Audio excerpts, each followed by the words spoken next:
l'or noir, au pétrole, investissement d'avenir, pour l'interrogation, énergie du passé, sans doute, mais est-ce que ça reste un investissement d'avenir?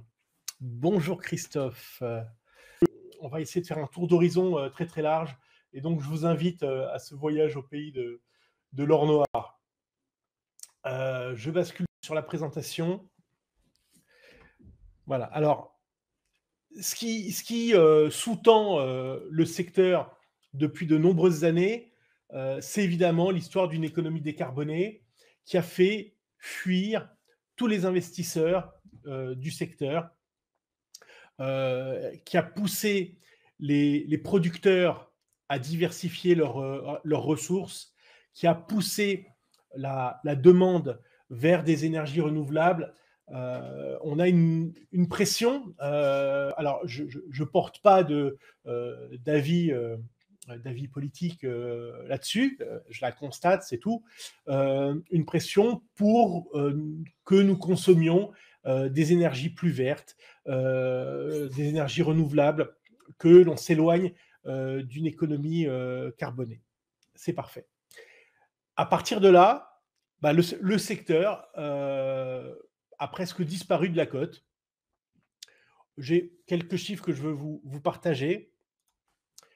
Ça, c'est les performances sectorielles du S&P 500 en 2020. Alors, attendez, je prends mon petit stylo, mon petit stylet.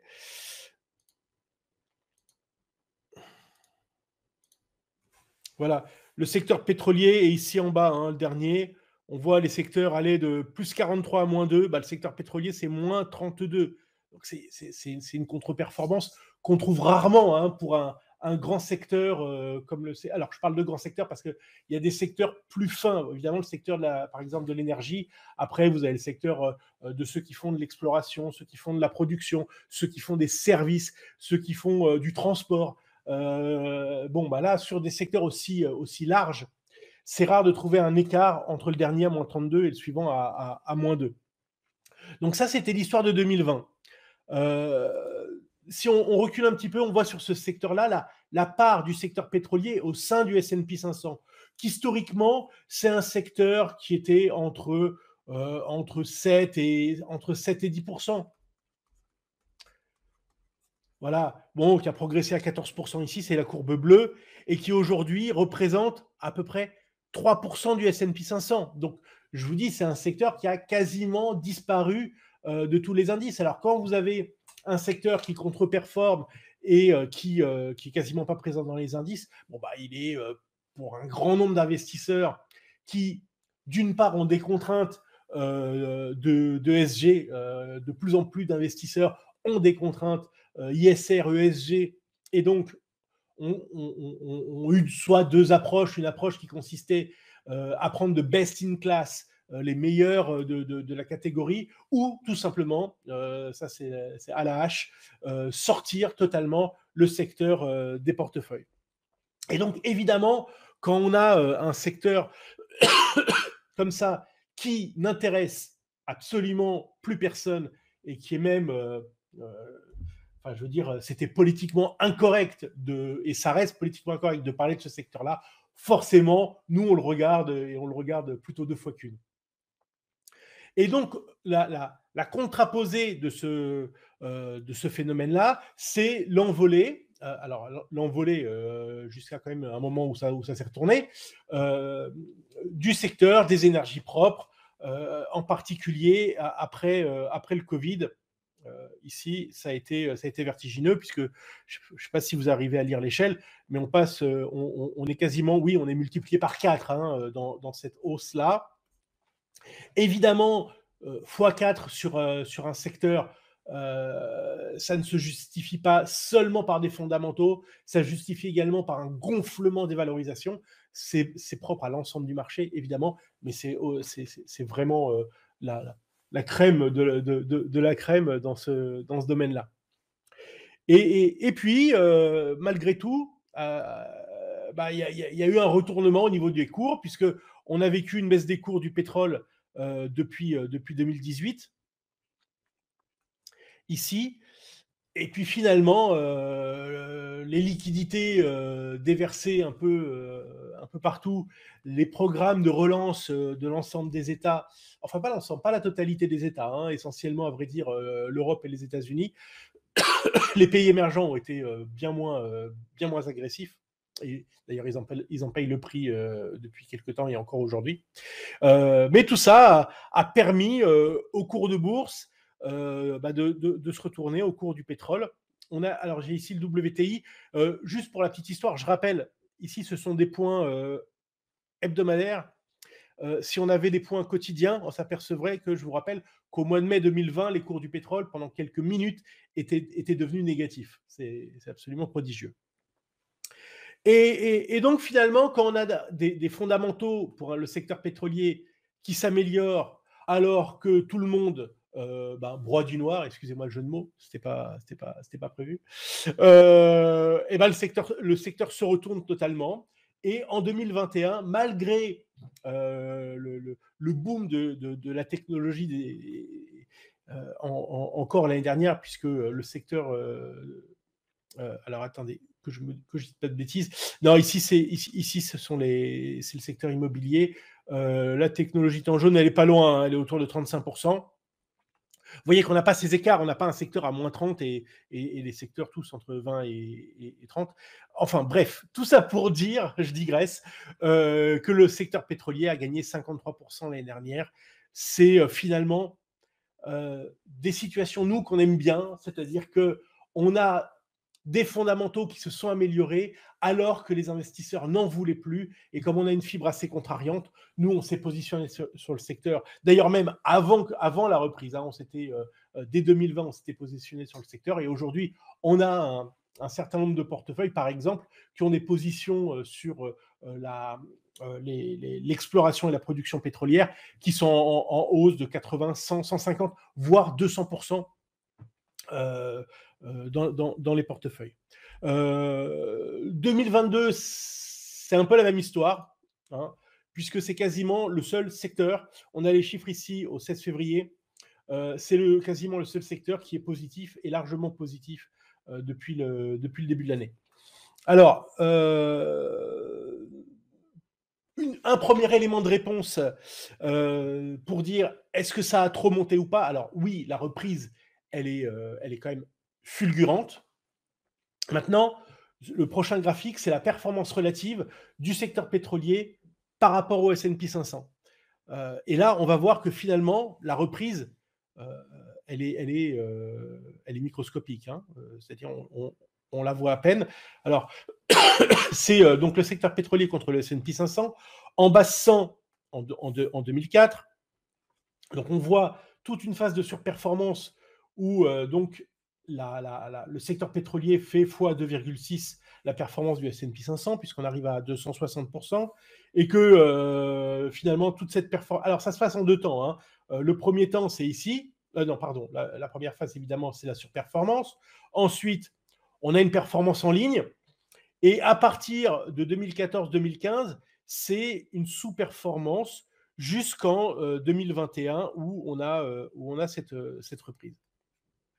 Évidemment, la question, c'est est-ce que cette reprise est durable? En tout cas, bon, l'idée n'est pas forcément de dire le secteur pétrolier doit performer de la même manière que le S&P 500. Donc, notre sujet, c'est pas qu'il revienne à 100 pour dire on a fait la même performance. C'est juste pour remettre en regard de la performance du S&P 500, la performance du secteur. Évidemment, tout ça est lié au cours du pétrole. Si on n'a pas une idée du comportement des cours du pétrole, il est difficile d'avoir un avis sur le secteur pétrolier. Et pour ça, je voudrais, donc on passe à une partie suivante, qui est de regarder un peu les fondamentaux du secteur pétrolier, pour dire que malgré les diverses incitations à consommer plus propre, y a une demande qui est quand même extrêmement soutenue, en particulier de la part des pays émergents. Vous avez ici la consommation de pétrole en abscisse, en ordonnée le PIB par habitant, et vous avez en particulier un focus sur l'Inde et la Chine, pour voir que l'Inde, en 1990, se situait ici, et en 2010, elle a fait ce chemin-là, et en 2020, maintenant, elle est ici. Et il n'y a pas de raison pour qu'elle ne continue pas de progresser le long de cette courbe, comme l'a fait la Chine ici en 1980, en 2000, et maintenant elle est ici. Alors évidemment, plus on progresse d'un pays émergent vers un pays développé, plus le surcroît de richesse n'entraîne pas de surcroît de consommation de pétrole, parce qu'on passe d'une période, d'une ère industrialisée à une ère des services. Donc après, on se dirige vers cet ensemble de pays-là. Mais la demande pour répondre à cette progression économique, elle est là, et elle est là encore pour de nombreuses années.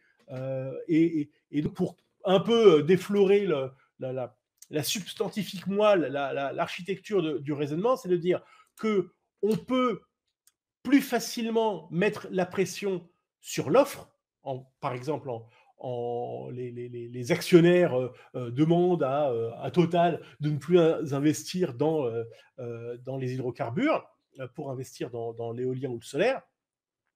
Mais on peut difficilement dire aux Chinois, c'est terminé maintenant, vous allez devoir consommer autrement. Même si la Chine a des objectifs assez ambitieux en termes de transition énergétique. Une autre façon, alors, donc là c'était du côté demande. Du côté offre, de voir cette contrainte la matérialiser sur l'offre, c'est de voir ce qu'ont fait donc les sociétés d'exploration américaines. Et ça, c'est intéressant, c'est une statistique hebdomadaire qui est faite par Baker Hughes, qui est une société parapétrolière, qui compte le nombre de puits actifs aux États-Unis. Et on voit évidemment, plus les cours sont élevés, plus les sociétés sont incitées à forer. Et on arrive justement à une demande plus importante, donc une pression sur les prix. Et tout ça, ça fait des cycles, et c'est bien naturel. Sauf que là, on est dans des cours du pétrole qui maintenant sont plutôt par ici. Donc on retrouve grosso modo la fourchette de cours qu'il y avait entre 2010 et 2014, et qu'à cette époque-là, si vous lisez la courbe maintenant en pointillé rouge, on était autour de 1200, 1400 forages aux États-Unis. Et aujourd'hui, on est à 500. Donc les sociétés, elles sont totalement tétanisées, terrorisées, ou on peut dire ont acquis un comportement très attentiste par rapport à cette hausse du pétrole, et n'ont pas ouvert de nouveaux forages. Alors évidemment, le meilleur moyen de faire baisser les prix d'une matière première, c'est d'augmenter l'offre, parce que contraindre la demande, ça crée des récessions. Hein. Donc voilà, donc ça me fait dire qu'on n'est pas encore du tout dans un marché équilibré, dans un marché normalisé. On va regarder au niveau des entreprises elles-mêmes. C'est un peu la même histoire. On a dit que les cours du pétrole, grosso modo, on a réatteint les cours du pétrole qu'on avait entre 2010 et 2014. Très bien. À cette époque-là, les cash flows opérationnels étaient donc progressaient gentiment. Donc c'est l'histogramme bleu. Parfait jusqu'à 100 milliards. OK. Ici, en 2021, on commence à réatteindre les mêmes niveaux. On est au début. Je n'ai pas regardé les estimations de 2022, mais sans doute seront-elles en forte hausse. On va se retrouver dans la fourchette entre 80 et 90. Donc finalement, il y a une forme de similitude entre le rapport des cash flows opérationnels et des cours du pétrole entre 2010 et aujourd'hui. Mais la grosse différence, ce sont les investissements. On voit à cette époque-là, les investissements représentaient, alors soit en dollars, entre 100 et 140 milliards de dollars, mais surtout étaient supérieurs au cash flow dégagé. Alors attendez, excusez-moi. Ouh là là, pardon, excusez-moi, j'ai beaucoup de personnes qui s'inscrivent en dernière seconde, donc je les accepte dans le webinaire. OK. les dépenses d'investissement étaient jusqu'à 150% les cash flows. Le reste, c'est de la dette. Et là, aujourd'hui, on est à 50%. Et le résultat, c'est quoi? C'est que ces sociétés-là, aujourd'hui, plutôt que d'investir dans des nouveaux puits, choient leurs actionnaires et on arrive à des niveaux de dividendes. Alors ça, c'est... Alors, j'ai pris des exemples d'ETF, hein, c'est pas du tout pour les mettre en avant. C'est juste un support pour illustrer mon propos. On voit le secteur, donc là on est sur le secteur américain. C'est un secteur qui avait un rendement de dividendes voilà, les dernières années entre 2 et 3%. Et ben en 2021, on était à 6%. Voilà. Et on est encore aujourd'hui, en 2022, autour de 6%. Je vous rappelle que même si le 10 ans américain a progressé, il est à 2%. Et que c'est quand même ultra attractif. Ça laisse une marge de sécurité quand même extrêmement, extrêmement importante. Alors, comme la demande est restée quand même soutenue, qu'on est dans une phase de dynamisme économique, même si la Chine traîne, et ça c'est peut-être le facteur qui va nous aider à porter le pétrole au-dessus de $100. Pour l'instant, on est dans une phase de dynamisme économique, on va peut-être pas rester, on va en parler juste après. Le résultat, c'est que les stocks sont en train de fondre comme neige au soleil. On retrouve des niveaux à peu près normalisés de stock, mais quand même que la tendance est déclinante. Alors, tout ça, je dirais que c'est ce qui se matérialise dans les cours. Quelle est l'étape suivante? Qu'est-ce qui va faire vivre les cours du pétrole dans les prochaines semaines ou dans les prochains mois? Et là, je dois dire que je voudrais vous passer un message de prudence pour 2 raisons. La première raison, elle est d'ordre géopolitique, bien évidemment. Ce qui se passe en Russie, en Ukraine, pas du tout, on n'est pas géopoliticien du tout. Mais ce qu'on peut constater, c'est que on a gonflé une prime géopolitique dans les cours du pétrole et que rien n'indique qu'elle va se maintenir si un accord était trouvé. C'est un peu, évidemment, ça a un côté un peu binaire, mais comme on dit, il faut donner le papier quand l'acheteur a le sourire. Et aujourd'hui, sur le pétrole, les acheteurs ont franchement le sourire. Donc, nous, ce qu'on a fait dans les portefeuilles de nos clients, c'est de réduire, d'un point de vue tactique, les positions. Parce que justement, donc, cette prime géopolitique pourrait, d'un moment à l'autre, se dégonfler. D'ailleurs, alors, franchement, c'est anecdotique, ce que je vais vous dire, parce que c'est le reflet de la bourse uniquement d'hier. Mais hier, on a une baisse des marchés, une baisse de New York assez sensible. Et jusqu'à présent, on avait donc une baisse suite aux craintes d'embrasement de la région. Et quand les marchés baissaient, le pétrole montait. Et là, les marchés ont baissé et le pétrole a baissé en même temps. Et là, au moment où je vous parle, il perd encore 2,5%. Donc aujourd'hui, je ne viendrai pas vraiment me positionner sur le pétrole pour des raisons purement tactiques. Et également, je crois qu'il y a quelque chose qui n'est pas du tout, mais alors là, vraiment pas du tout intégré dans les cours. Et c'est c'est pas consensuel, c'est que selon moi, on se dirige vraiment vers un ralentissement économique beaucoup plus marqué que ce que ne pense le marché, sous l'effet de la politique monétaire. Et là, je vous ai remis peut-être mon graphique fétiche, mon graphique favori, qui est la quantification de la courbe des taux américaine, c'est-à-dire, en l'occurrence, le 10 ans moins le 2 ans. Et on voit qu'il n'y a pas meilleur indicateur de ralentissement ou de récession que cette quantification de la courbe des taux. On aurait pu prendre encore un historique plus long, ça marchait aussi très bien. Alors, évidemment, il y a une certaine latence, ce n'est pas du jour au lendemain, mais quand la courbe s'inverse, c'est-à-dire quand le 2 ans devient plus important que le 10 ans, ou l'inverse, comme vous voulez, on a une récession quelques mois après ou un an après. Voilà. Alors ici, ça a tout juste tangenté. Bon, on a eu Covid derrière. Je ne crois pas que la courbe des taux prédit beaucoup de choses, mais je ne crois pas qu'elle prédit le Covid. Et là, on a quand même une baisse qui est quand même très inquiétante parce que les taux à 2 ans, qui reflètent la politique de la Fed, sont en train de se remonter très très fort et bien plus vite que les taux à 10 ans. Et donc, si on continue comme ça, on va vite s'inverser.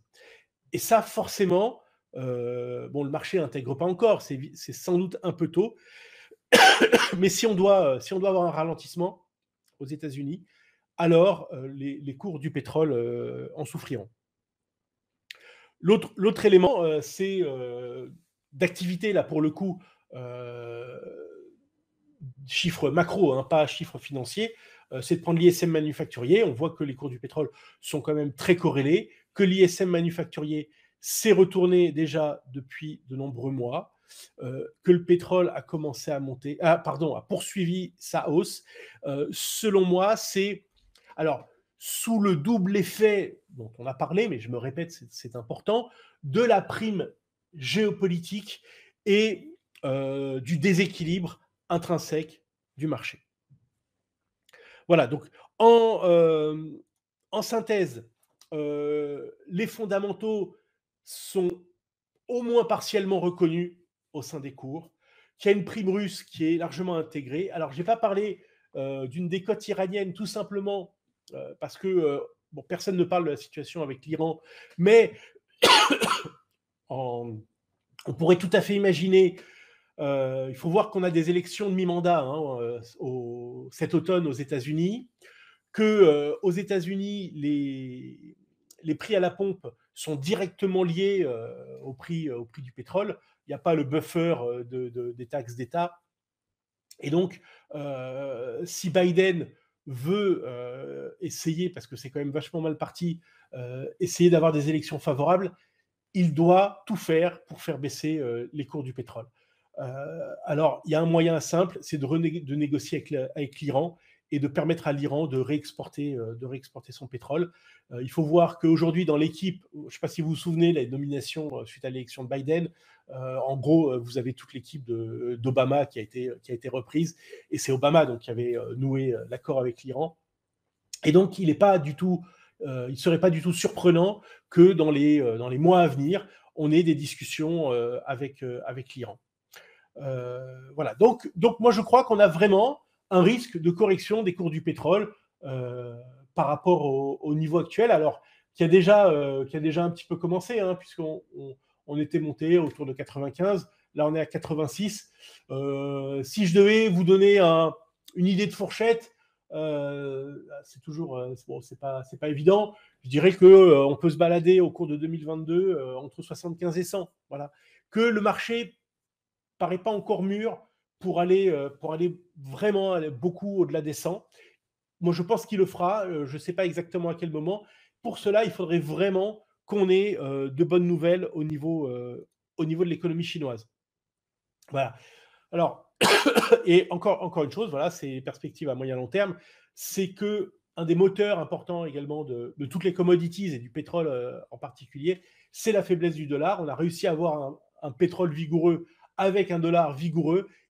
Pour avoir un nouveau boost au-delà de 100 $, je pense qu'il faut que le dollar inverse sa tendance et qu'il soit plus faible. Pourquoi le dollar inverserait sa tendance? Eh ben, on peut l'imaginer en cas d'accident sur le marché. Il faudrait finalement que le marché baisse pour que la Fed revoie son discours et soit moins agressive dans cette perspective de hausse de taux, puisqu'aujourd'hui, alors évidemment, la Fed n'a pas bougé ses taux encore, hein, mais c'est vraiment... c'est pas une épée de Damoclès, parce que l'épée de Damoclès, on ne sait pas si elle va tomber. Là, on sait très bien qu'elle va monter ses taux. Certains disent jusqu'à 7 fois cette année. Je crois qu'on aura un accident sur les marchés financiers. On aura un accident sur les marchés financiers avant que la Fed arrive à monter cette fois les taux.